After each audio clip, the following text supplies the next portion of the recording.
I started working when I was 11. I got a paper route, and then I built that paper route into a pretty colossal paper route in the town.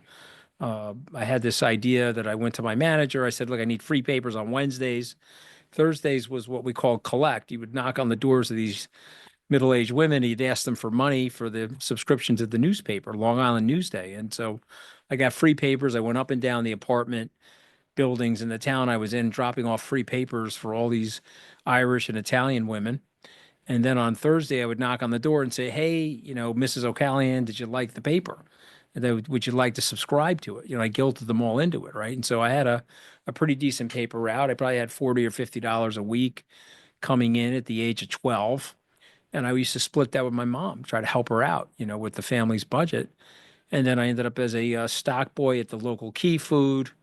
If you heard cleanup on aisle 7, that was me. I would go and mop up the dill pickles, or, you know, uh, yeah, I was. Don't eat a rotisserie chicken. I mean, you want to talk about my childhood? I cooked rotisserie chickens at the local supermarket with the apron and the hat and everything. I had the syringe. I put the mixture into the, basting the chickens. And, I guess a cautionary tale from my childhood. I don't recommend you buy a rotisserie cooked chicken from the local supermarket because you just put too much salt and sugar and chicken broth into those things. They taste great, but I mean, your eyeballs will be bulging out of your head from the dehydration. So that's another lesson from my childhood. But I worked in a motorcycle shop. I delivered and sold mopeds.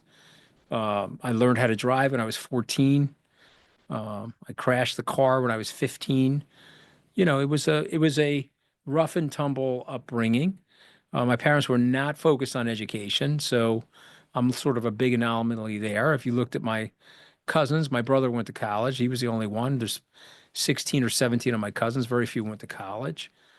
So my upbringing was, I think, good, but it was anxious. I was definitely worried about my parents. I was worried that my parents were going to run out of money. I chose my career not out of love. I do love what I do, Amir, but I chose my career out of financial anxiety. I figured if I went to work on Wall Street and I was halfway successful, that would solve a lot of my financial problems.